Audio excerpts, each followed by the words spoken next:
Welcome, everybody. Welcome, Kitsap County. This is Stephanie Dupuy with Dupuy Team at Keller Williams West Sound and Cassandra Lopez, Dupuy Team, Keller Williams West Sound. We need to redo that because this is actually the famous Cassies Lopez. If you know Mel Robbins, she was on TV. I was. On the Mel Robbins show. I was. You know Mel Robbins, she did the famous TED Talk. If you're in the business world, you know that she's famous for the 5-second rule. So tell me real quick.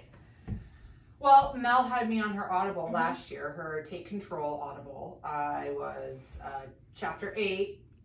Not that I have that memorized, but anyhow, so I was in the Audible, so I met her last year, and then when she launched her talk show this year, they called me and asked me if I would do a small bit on her premiere episode. So, but it was really very quick. Like they called me on a Tuesday morning, like 6 o'clock Tuesday morning, and said, "Hey, we're shooting the premiere. Do you want to be in it? We want you in it. The thing is, we're shooting it tomorrow morning in New York. We're gonna put you on a red eye tonight." And then fly you back the next day. So it was literally on a plane, like 9 o'clock Tuesday evening, landed in Newark, New Jersey at like 5 o'clock in the morning, the next morning, local time, shot the bit. It was about a 4-hour window of shooting, and then drove back to the airport and came home. Yeah. So if you haven't seen Cassie's show yet, or her on the show, it is on our Facebook page. So you can go there and check it out. It's cool. Really neat. So that was a little aside, impromptu. Cassie was not explaining that, but I feel kind of cool.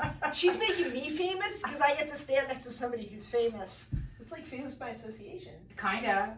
But I feel that makes me feel a little. I feel just almost famous. Like I'm not. So I'm almost famous. That's how that works. Okay. So today we are going to talk about how to handle your credit after you buy your first home. Yeah. Or your third home. Or whatever. Whatever. Any home. Yeah. How to be. Yeah. We're going to talk about adulting. Yeah. After you buy. Staying serious. Some props. So, but just real quick, we'll go through these. I don't know what you can see there, but in the comments below, we'll have these listed. We're at like less than a 5% change from last week. This is so like just cruising through fall, like no changes. Actually, the lack of change is what's so amazing.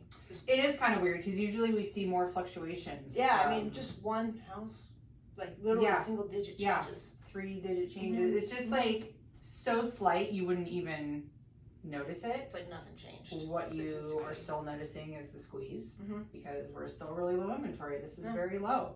Yep. I think the only significant thing is that, you know, if you're a buyer out there in Kitsap County, you know that over half of the buyers making offers and the home selling, over half of the home selling are selling over list price right now.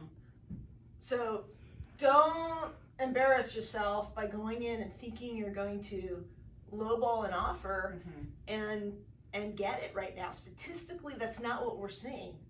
They're literally from 1% to 20. Like yeah.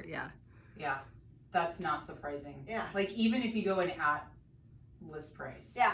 So if you walk up, so we know this. We know this deal. The buyer goes to investor seminars. My favorite, because we know when the investor seminars happen, because then we get flooded with calls from investors. Yeah. Right. Yeah. Saying, hey, can I go look at 20 houses, and then they offer 50% on all the homes, you know, and then their agent gives them that crazy cross-eyed look like, what's wrong with you? That's legit right now. Well, this is the wrong market for that. It's totally wrong market. You gotta wait for a correction. Yeah, you're getting jacked around at your investor seminar. That's from the recession. Not only are you getting jacked around as a buyer, but like your agent, whoever's taking you around to these 20 homes and writing these 20 offers, is getting jacked around too. Because you're jacking your agent around. There's no way. What you're doing. You're wasting their time. So let's go to buyers. Okay, so if you're a buyer in the active market right now, you just got pre-approved and you know what it took to get pre-approved. Whether you have been on your credit since day one of your 18th birthday, or whether you had a little work to do to pay off some debt or clear something off your credit or whatever it took for your personal circumstance, it was a big deal to maintain that credit. So you get your pre-approval, you buy your house, and then like the entire credit world knows you just bought a house because you immediately start getting letters for like open a Lowe's card. 6 months later, you'll get do a streamlined VA refinance, like all this stuff, right? So because they know you just bought a house. Same thing happens after a bankruptcy too, by the way. They know you just filed bankruptcy, and then you can't file for like another 7 years. So like, here, take all my credit, because you have to pay it. Anyway, so back to the housing. You want to be sure to not go willy-nilly with your credit. And this can be a super sensitive issue with people, because they're like, I just bought a house. I checked all my boxes. I minded my P's and Q's. And now that I bought my house and it's closed, I can go buy that car. I can go buy that washer dryer set. I can go buy the, this and that, whatever. Which is fine and dandy if you do it in moderation. But if you get in over your head immediately, because you don't know what it feels like to be a homeowner, right? It's different than renting. So get used to that first. And maybe a year later, then buy your car. Or maybe if you need a washer and dryer, go on Craigslist or go on Marketplace and find one. You can find a used set for like super cheap and not use credit. So I'm sure Steph has encountered this, but like two meetings in a row the last few weeks, I had meetings with homeowners who need to sell their homes because their circumstances have now changed, but they have not maintained themselves in a position where they can now buy. So we don't know what their future looks like. They may be stuck in the home. They may be stuck in the home, which is fine because their homes are livable. At least they have a home. Yeah, exactly. That's the key right there. Have a roof, but it's too large for them, or it's too expensive for them, or it's the wrong location for them, or whatever their circumstance. They now need to move, but they now cannot buy. And if you're in the market right now to purchase, you're probably a tenant, and you probably know what our rental market is right now. And you don't want to go there. You don't want to be you'd rather be in our buyer market than our rental market, for sure. That would be our next video. Yeah. You think buying's hard? Oh man. Don't be a renter. Being a buyer is way easier. You can probably buy for less cash than you can rent right now. Yes. Especially up front, what they want with first, last, pets. Yeah, exactly. Down the road. Yeah, your firstborn child. Oh my goodness. Blood. I mean, it's just like thinking my firstborn child, that might be a deal. But just kidding, love you, Will. I didn't say that. She's a teenager. We're like, she's a really good kid. We love you, Raven. So, the long story short, we see many buyers work really hard to have great credit up to the point that they buy a home. Once they buy the home, they party and they ruin their great credit. And you maintaining great credit is a lifelong process.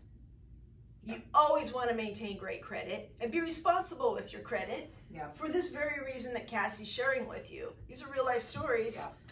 Names have been changed from seller to seller, or buyer to, and if we're talking about you, don't take this personally, because we've all been in a position where we're like, uh-oh, I need to clean that up. Exactly. So it's called learning. It's learning. It's just, and it's so not. If you make mistakes, just fix it. That's it's not forever. It's just a moment, just a season. Yeah, most credit is fixable. Go see it. Most lenders can help with that. Lenders can help. In fact, I wanted to do a topic on lenders maybe another day, but that'd be really good. But actually, even if you aren't in a position to buy a home, go see a lender. See where you're at. See what it will take to get you in a position to buy a home. That's actually a really good start. Is it free to speak with a lender? Most assuredly. If a lender's going to charge you for a consult, I would run for the hills. I have yet to meet one that charges, like, they're not attorneys, they don't charge for or even run your credit. They're completely complimentary up until closing, pretty much, right? And then the only fee that might be due during your home buying process to the lender would be the appraisal fee. Closing costs. The appraisal fee is sometimes due when it happens, sometimes due at closing. It just depends on the lender and the appraiser, so that's a good question to ask. But there's no fees out of pocket to your lender. Until the end. Excellent. Yep. Thank you. So if you have any questions about how to maintain your credit, or if you need to speak with a lender, which lender to speak to, call us 360-440-7237. And your number is 360-710-6641. Exactly. We'll refer you to the correct party, because that is beyond our scope. We are realtors, not credit people. Right. We just see the consequences of people, and we see the trends. We see the trends. So thank you for joining us this week. We look forward to seeing you next week. Again, Stephanie Dupuy with Dupuy Team at Keller Williams West Sound. Cassandra This is- Lopez with Dupuy Team at Keller Williams West Yes, Sound. Subscribe, like, share, comment. You know the drill. See you next week.